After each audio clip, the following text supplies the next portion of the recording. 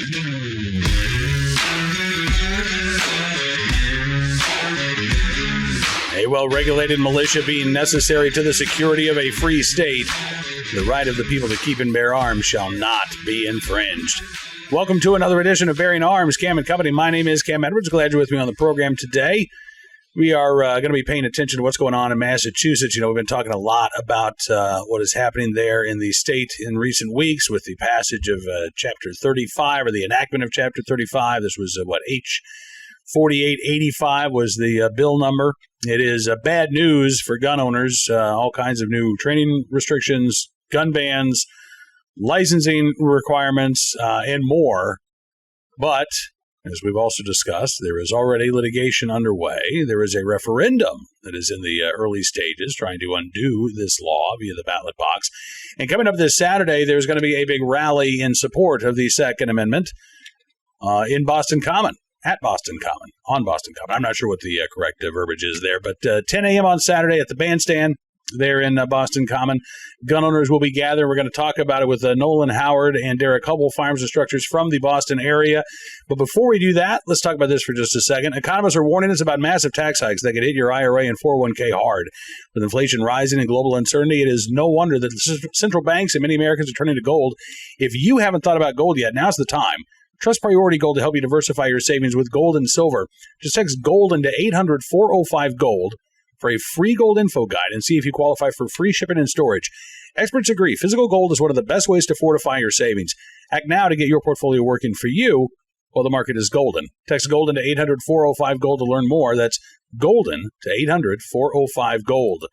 And now, let's turn our attention to today's conversation with Nolan Howard and Derek Hubble. The latest on the chaos in Massachusetts coming as a result of these new gun control laws. Take a look and a listen. Nolan and Derek, thank you both for joining me on the program today. It's good to see both of you again. Yeah, likewise. Thank you.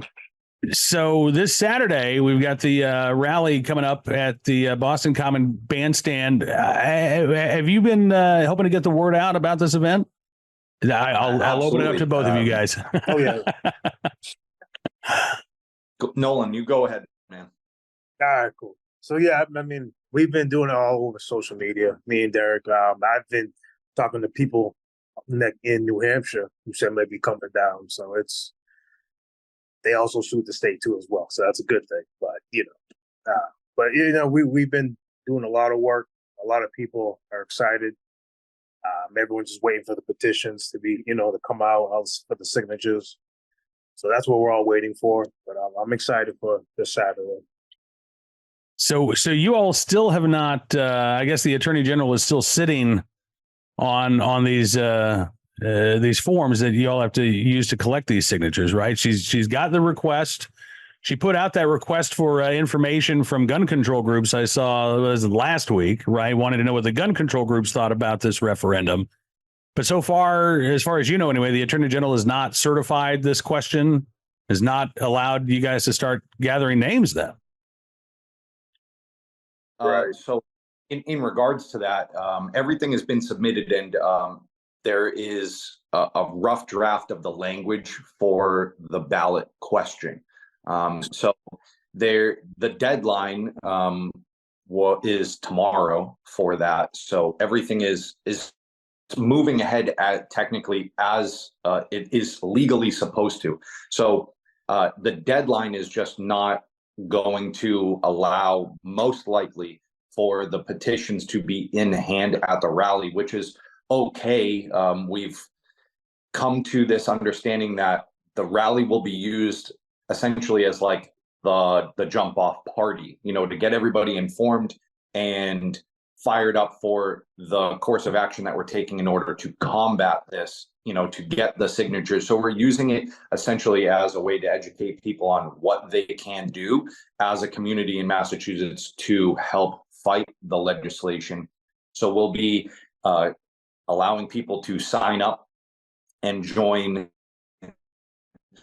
basically like the activism group that we have going on. So if someone's like, hey, I live in Middleton, they signing up underneath that town, they're the person who would then go to Middleton and collect all of the signatures from however many people we would need per town. It's roughly 12,500 per county.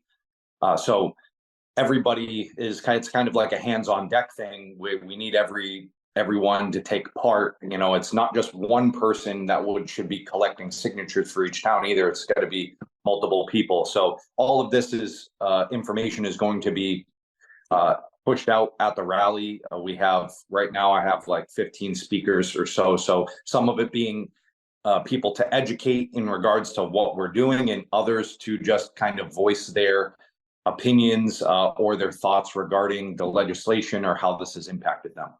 Yeah, and you all are not going to have a lot of time, right? Because the signatures have to be turned in, late October, mid-October? 60 days, I believe, is the time that we have. Okay.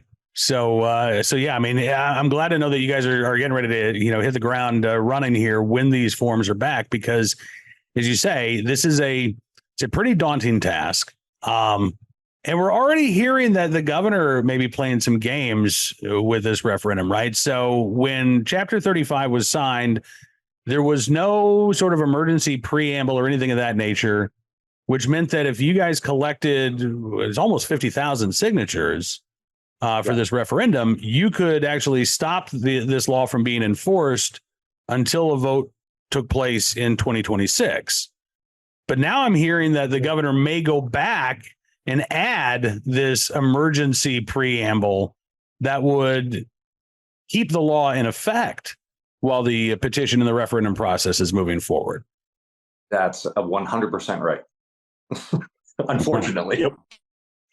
That is, and from what I understand, I mean, I guess it's allowed. She's allowed to do this, but typically these emergency preambles are a part of the legislation, right? You don't go back and you don't do this retroactively. I don't know that that's ever actually been done before. So what does that what does that tell you about again, I mean, this is another game being played here when it comes to our fundamental right to keep and bear arms. I would say yes, that it's having to, I mean, if she was serious about that, she would have done that from the beginning, so now I think she's seeing the attempt to potentially combat this, and who knows, maybe she'll do it, maybe she won't. If she doesn't do it, then okay. If she does though, and she waits until the last minute to do it, then I think that speaks a lot of volume. Well, yeah, I mean, to me, Nolan, it would say, hey, that they're scared you guys are going to succeed, right? Yeah. And so we got to throw up this roadblock here. But I think it also just, to me, the fact that this is even under consideration.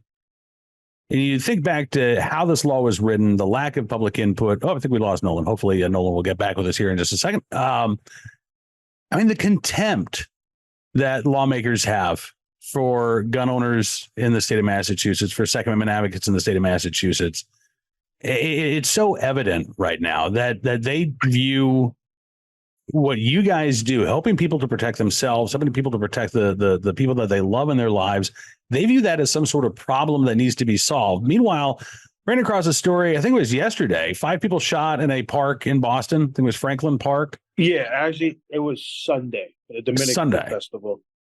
Okay. So that's what happened. I woke up to, I'm like, really? Like, so much for gun control. Right. I saw another story a couple of days ago about a 14-year-old, I think it was in Worcester, maybe it was West Springfield, who was caught with a gun, not for the first time.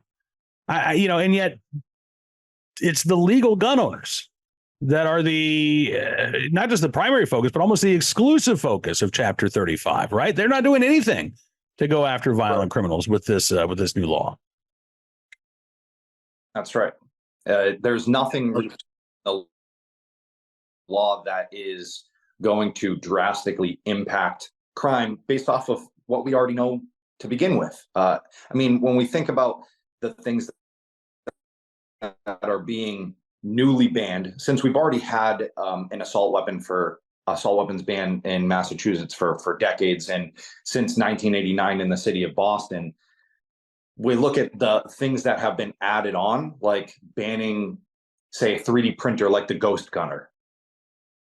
Why do we need to concern ourselves with something that let's just call it what it is, a pretty nerdy hobby, to talk about what type of filaments and things like that are being used, to create frames. Why would a small-time criminal street level organization, like a small gang or something like that, spend thousands of dollars in order to purchase a ghost gunner so that they can 3D print guns and order the rest of the parts online? Like, they can just go steal the firearms or something to that effect, and it costs them no money. So it's everything is always just another step to try and prevent the citizenry of Massachusetts from having guns that the state doesn't have any real control over. I mean, they are wanting people to serialize antiques and relics, and the things that fall underneath those categories, like you're looking at a muzzle loader, potentially. You're looking at firearms that are so old that they did not have a serial number to begin with, and now the state is saying you must serialize and register these items. To me, that's just lunacy. I mean, prior used to allow you to have something like a musket and have it mounted up on your mantle or something like that, because it did not fall under safe storage requirements because of the fact that it was an antique firearm. But now they're saying that, oh, the gun is so dangerous that it needs a serialization, a serial number, and to be registered. That's just lunacy. Right. It is just doesn't lunacy. make sense. And where can people get that stuff to serialize and stuff? Well, So I mean, yeah, how this works in practice is, I think, a whole other can of worms, right? Because, from what I understand, you're supposed to be able to take your unserialized firearm to an FFL. They're supposed to serialize it for you. How do they come up with the number? Do they have to then, get a serial number from the state police? Who's keeping track of this? I mean, this is, and again, all that's an unfunded mandate, right? There's no money in there for the police to come up with a system any more than there's money in there for the police to come up with a new training curriculum that they're supposed to be developing right now. And so, I mean, there's so much chaos and confusion about how this law is going to work in practice. In theory, it's bad enough, but I think in practice, it's going to be even worse. And I want to ask you, Nolan, about the training, because the last time we spoke, it was July 31st, right? The state police said, okay, stick with the old training standards until October 23rd, 24th. But it's not the state police that issues the licenses, right? It's the local licensing authority. It's the police chief in a lot of towns, maybe the county sheriff. So what have you heard? Because you're in Suffolk County, is that right? Mm-hmm. What have you heard from the Suffolk County authorities in terms of training? I haven't heard anything. You haven't? I haven't heard anything. I mean, I spoke to a Boston PD cop. Yeah. He even did the laws like it's stupid. There's no way. I don't know how they're going to figure this out. There's just no way. It's impossible. They only have one range. That's in Dorchester and Fields Corner. So who knows? Who really knows? I don't even think these guys even know, because they're so short-staffed. They're dealing with other problems. Right. Which is an issue in and of itself, because, again, if you don't have the staff there in the licensing bureau, that leads to lengthy delays. And again, a right delayed is a right denied. So have you put on any training courses since, let's say, August 1st? Have you done any classes? I done one. I went to someone's house, like a person in their environment. Okay. So he went down to the police station, I think, yesterday. I'm basically about to drop off my wife's application. So, I mean, that was it. I'm still probably do one more week, like this last week. But then I told people, hey, listen, September, I'm not going to be doing it because I can't guarantee you're going to get your license under the new requirement. So it's unheard of. It's different. It's going to cause a lot of problems. And then, like I said, when they test and when they do the exam, it's like I tell people, I don't know what the answer of the score key is going to be. Right. Can't help you. I won't be able to help you. I won't know if you failed, passed. I don't know. That's going to be on the state. What about you, Derek? What are you hearing from your local licensing authorities, if anything? So on my end, I haven't heard anything. I've still been holding class. I just had class last night. I had 4 gentlemen, nice guys. The week prior to that, I had another handful of people. My business partner who holds class on Saturday. The last time he taught, he had a full class. We just about. I mean, we have 12 seats. 12 were filled. And the next course that he'll be teaching on the 14th of September, that class is looking to be filled as well. So we're still, as far as my company is concerned, we're still moving forward, and we'll process as many people as we can in order to help them before the deadline. And everyone is being informed, like, hey, the next time when you go to renew your license, if the law is still in place 6 years from now, you will have to, upon renewal, take the new curriculum course, which would include the live fire, the test.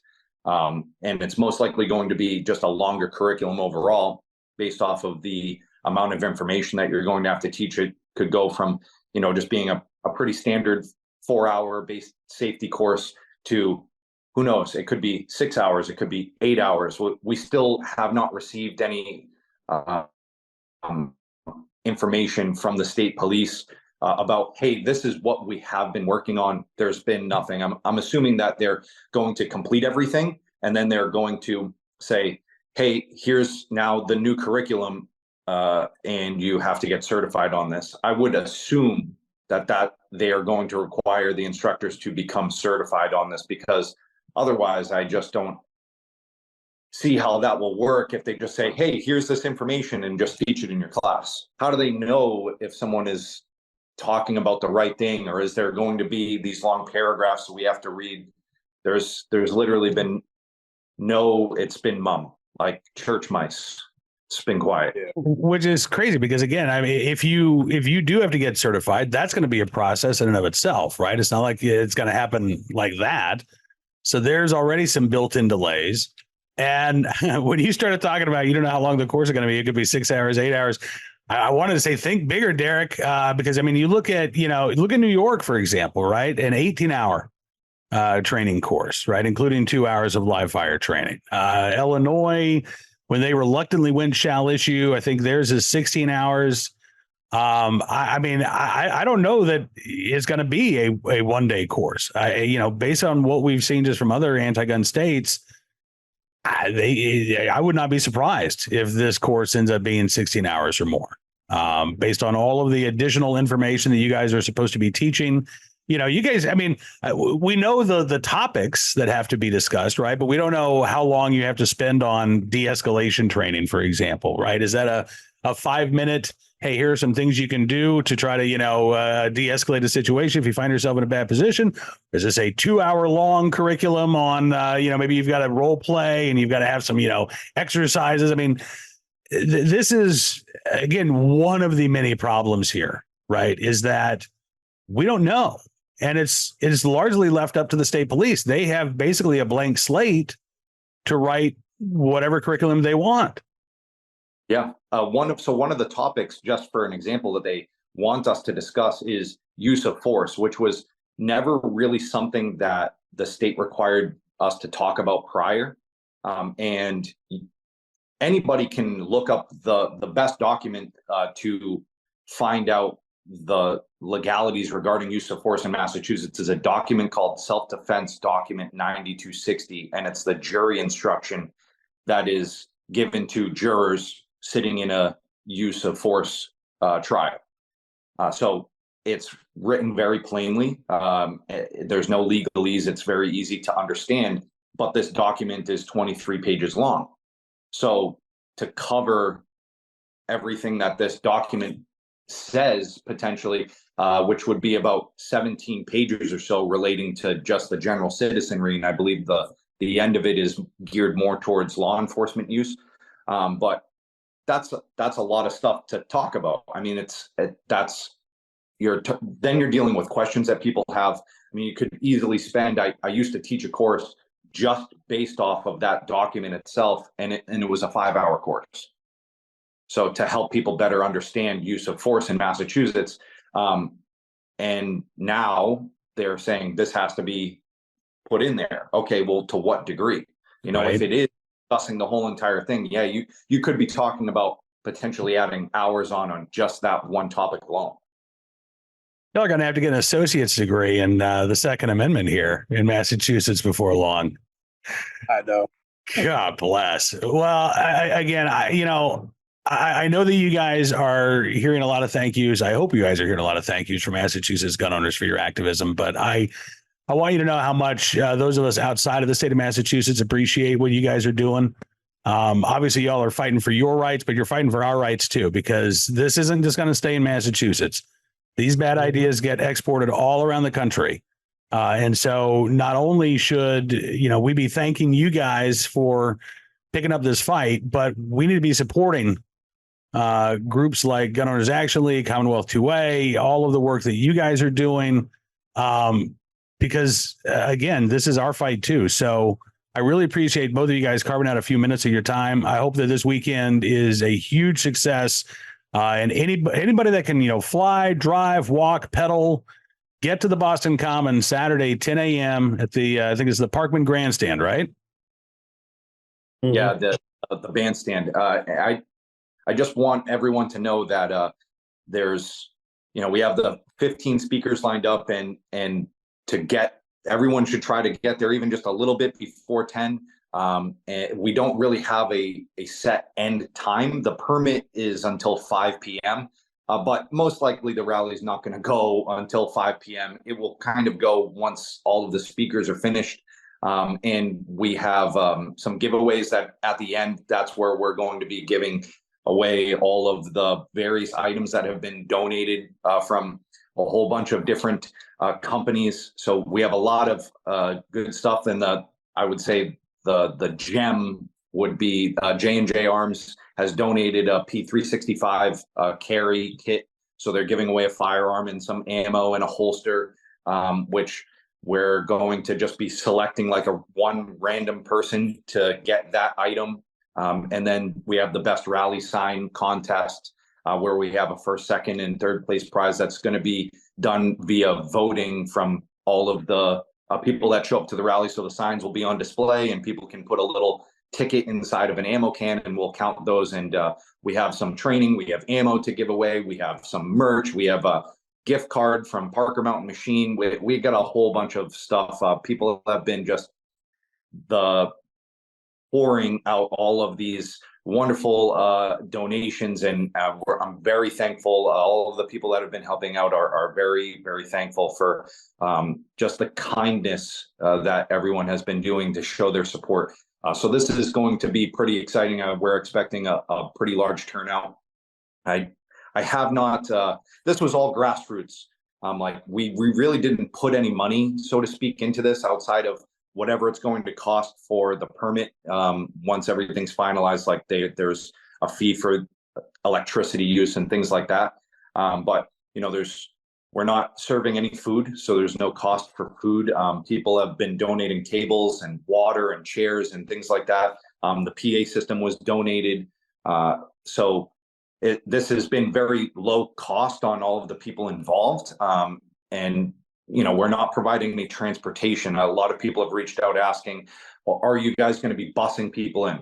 No, we're not going to be busing anybody in because Goal had done that for a rally. I believe it may have been the last one or the one prior to that they did, and they had not a great turnout. So they spent thousands of dollars on these buses and had like 75 people at the rally. So I don't have thousands of dollars in my wallet to be paying for busing, that people aren't then going to be paying for themselves.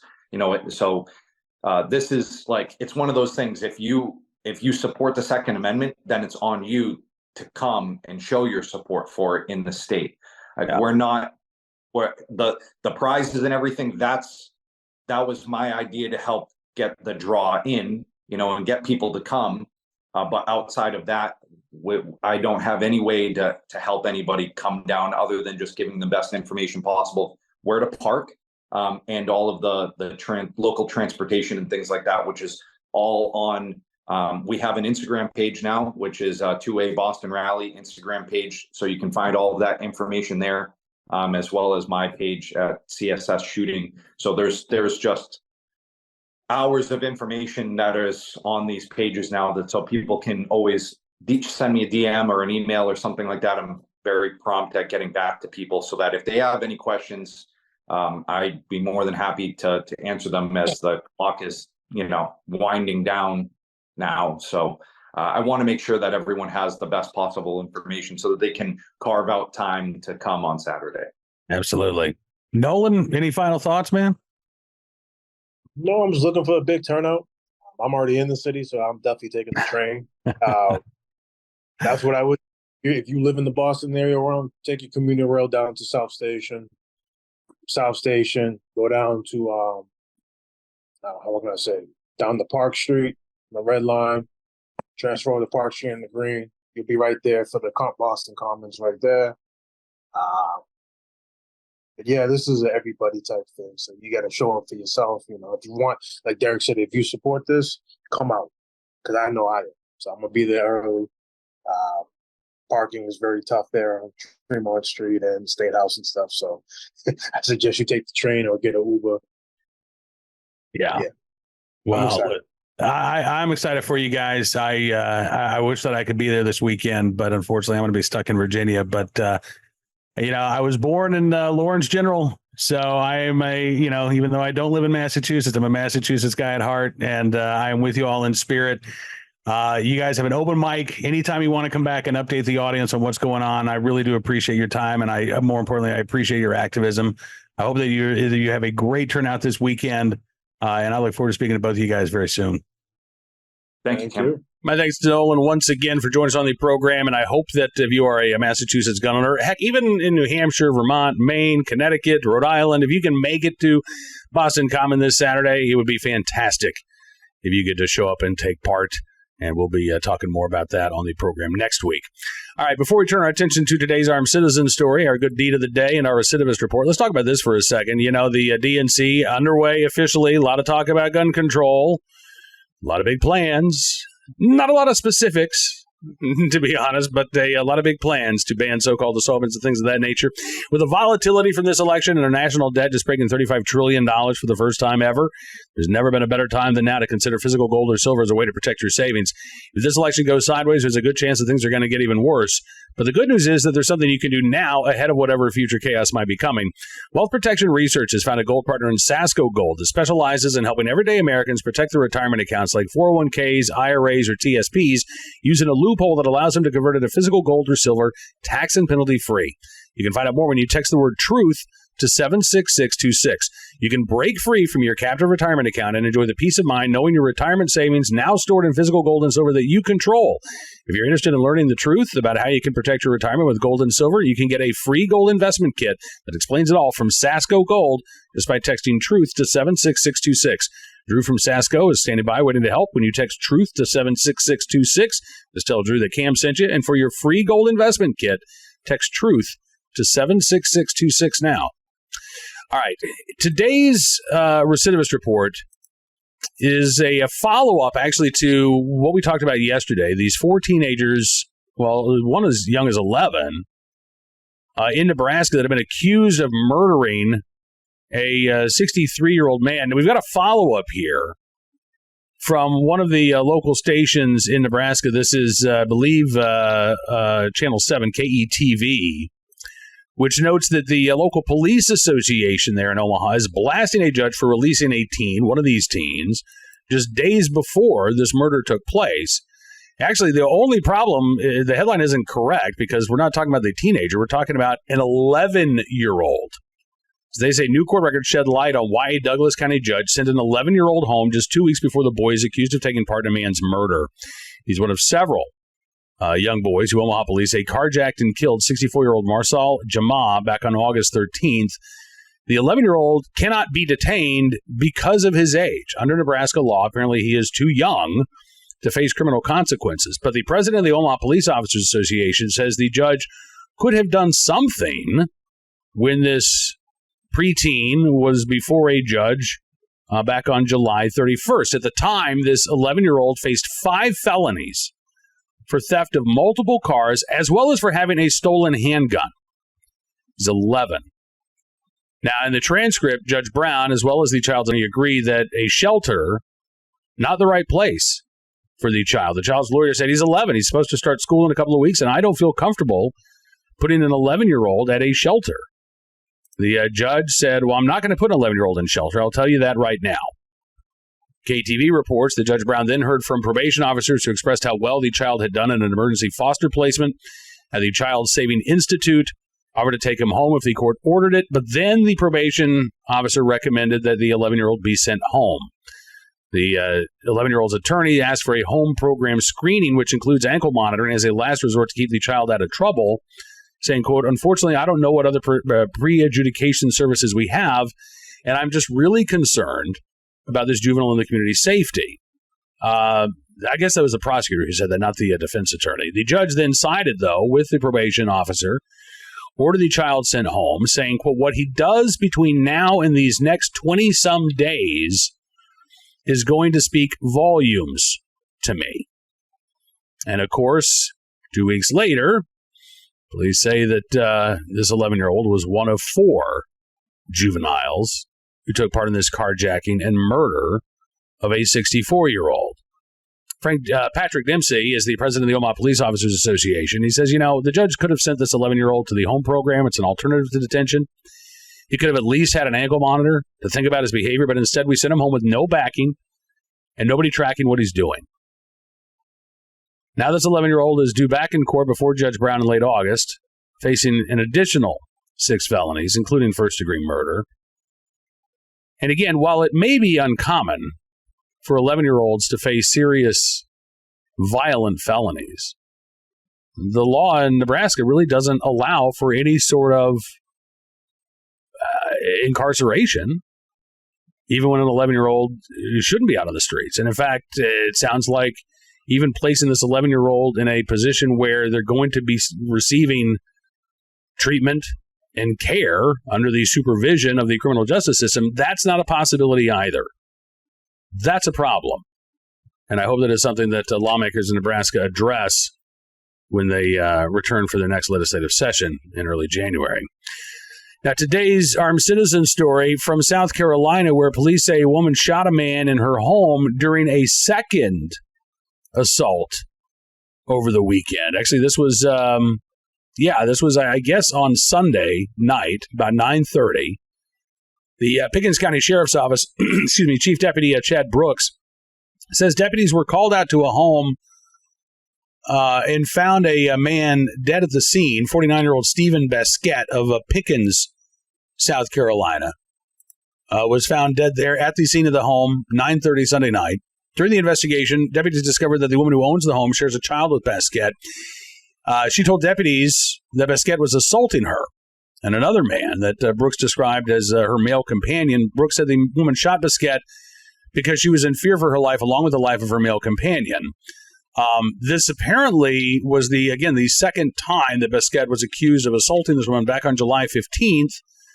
There were charges of domestic violence of a high and aggravated nature, as well as assault and battery of a high and aggravated nature, that were filed against Basquette after an assault involving the same woman and man. He was arrested, but he was released on July 17th on a $60,000 bond.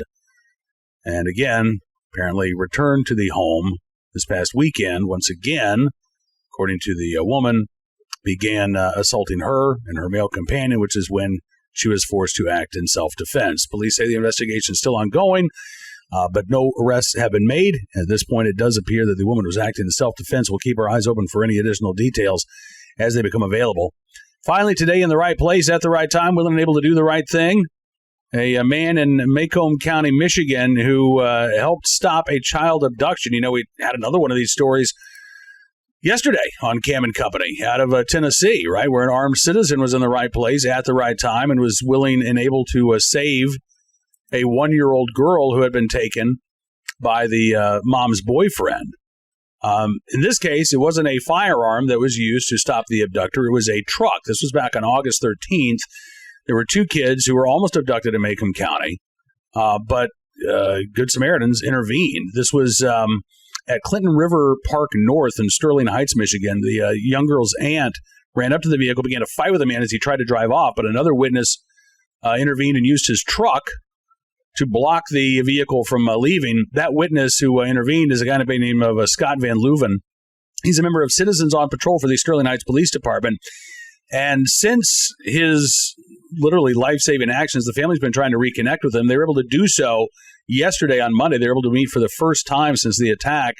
The 7-year-old girl, Olivia, 8-year-old Dominic, Olivia's mom, Corin, got a chance to say thank you in person to the man who helped save those kids. The suspected kidnapper, meanwhile, has been charged with attempted unlawful imprisonment, assault and battery, kidnapping, and reckless driving. So in the right place at the right time, willing and able to do the right thing to save a couple of kids from being snatched. Scott Van Leuven there in Sterling Heights, Michigan. We thank you for your very good deed. That is going to do it for this edition of Bearing Arms Cam & Company. I want to thank you, as always, for being a part of the program. Looking forward to seeing you back here again tomorrow. Don't forget, by the way, to check out BearingArms.com throughout the day. We're keeping you up to date on all of the latest Second Amendment news and information. And we have a great sale running right now. If you want to become a VIP or VIP Gold member, just use the promo code FIGHT, and you can get 60% off your VIP or VIP Gold membership. You'll get exclusive content. You'll get an ad-free experience. If you're a VIP Gold member, you'll get to take part in our weekly live chat with Hot Airs Ed Morrissey. That's coming up on Wednesday at 1:30 Eastern. But you'll also be supporting the independent pro-Second Amendment journalism that we're doing at Bearing Arms, and that is critically important in this day and age of big tech censorship and media bias. So thank you again for your support. Use the promo code FIGHT to get 60% off your VIP or VIP Gold membership. Have a great rest of your 2A Tuesday. We'll see you back here tomorrow for another edition of Bearing Arms Cam & Company. Until then, be well, be safe, and be free.